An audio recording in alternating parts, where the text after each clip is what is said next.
And hello everybody, welcome back to the channel guys. I hope you're all well. Before we do get into today's video, as always, please do smash that like button and subscribe to the channel for daily Rangers content. Guys, another sort of freestyle on my phone. As I said, everything is happening, it always happens. Whenever I go away to do something, as I said, I've got a stag do, I've got a wedding to go to, I've been on the juice tonight as well, and I find out the news, of course, that Michael Beale has been sacked following yesterday's defeat to Aberdeen 3-1. As I said, everything happens when I'm away, so do bear with me, but this is my reaction, of course, to Michael Beale being sacked as Glasgow Rangers manager. Now, it's interesting because I spoke about it today in terms of my match reaction from the match. Beale, again, in terms of his management, people were always, sort of fans were always going to be inevitable. It was going to get to the stage where he would likely get sacked. You can't lose your home games, and you can't lose in the manner of that, especially at Ibrox, to an Aberdeen side that are absolutely bang average. And he went off when he lost the game.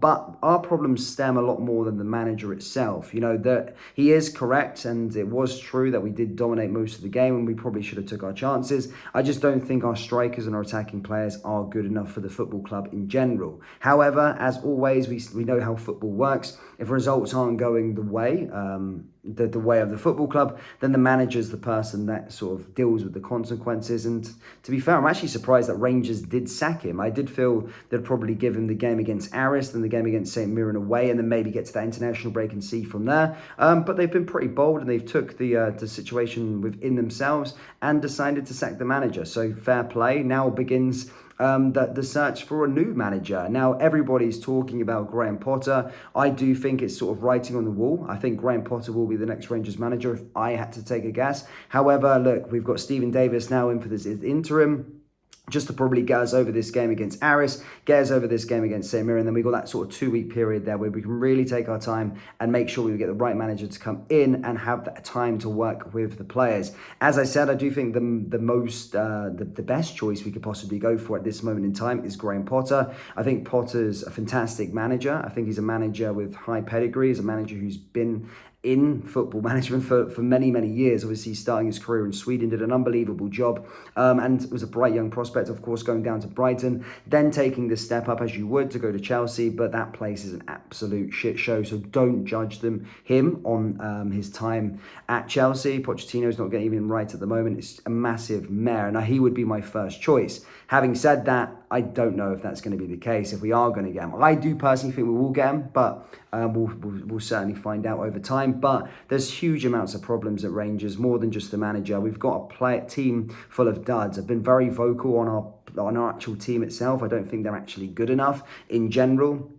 Cyril Dessers is probably the worst striker I've ever seen in a Glasgow Rangers shirt. Lammers, I know people are making out the thing. Lammers, he can't finish his dinner. Again, some fans are sort of clinging on to the hope that he could come good, and I hope he does. As I said, I'd never want a player to put on the Rangers jersey to do bad for us. And as a player, I think that maybe, who knows, with the right coaching, there could be something there. But for me, I've seen enough of Cyril Dessers. He's not good enough. We've got rid of Antonio Shola. We've got rid of Fashion Sakala. We've sent people on loan like Yanis Hadji and all the rest of it. And we've just got a team genuinely full of duds. And I don't think if a manager comes in, we're going to have enough to win. We're definitely not going to be winning the league this year. I really can't see it. But try and stop the bleeding until we get to a January transfer window, it's going to be pretty difficult because I don't think the players are good enough. And we're just trying to hope maybe that we can have a new coach to bring in some new ideas, maybe bet on the fact that they do get better and they can get the players better as time goes on.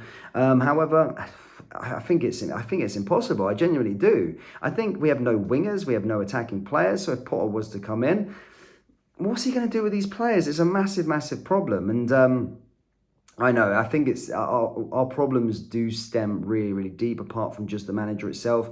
I just don't think we've got a good enough squad, and that's it. So we're going to be bringing in a lot of content over this next week around who's going to be coming in as the next manager. As I said, I do think it's going to be Potter. In terms of the shortlist, I've had read of a few names. Obviously, the classics are always there. Knutsson's always sort of linked as well. And then there'll be some sort of journeyman managers as well, kind of at the bottom of the odds. But I do think the obvious choice right now is Graham Potter. And if I'm looking at social media and looking at other Rangers fans of what they would want to see, then I'd definitely go with Graham Potter for sure. I think he is levels above the rest of the names I've kind of seen so far in the shortlist, and I think he could be really, really successful at Rangers should he be given the backing by the board, as Bill just got there and had free reign and brought in dud players. I think if Graham Potter had the free reign and had enough money to bring in the players that he wanted to bring in, then I think we'd be having a different conversation. So yeah, he would need to be backed. He would need probably those reassurances that he would get backed.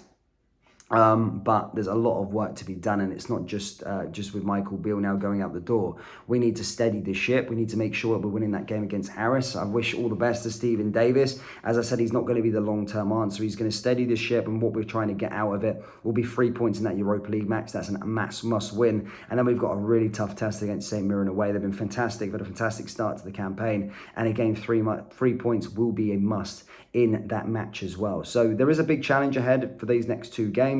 However, the overall goal, of course, will be looking for a new long-term manager, which I do believe will begin, well, it's probably begun now, and we'll spend the next week to do so. Hopefully get him appointed by this time next week, ready for their international break. Maybe he'll be in attendance at the game at St. Mirren and see what he's got and what he's got to deal with. He's got 2 weeks then in the international break to try and play around with the players and try and get them firing again, ready to go for that period where we're going all the way to the end of the year. So there's a lot to be done.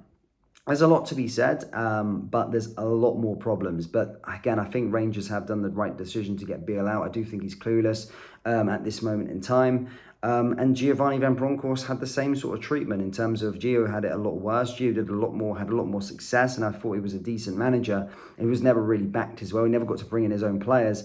But when you lose the amount of games that he has so far, Kilmarnock, PSV, Celtic at home, and then of course against Aberdeen at home, 2 home games there, getting pumped rotten, is not good enough.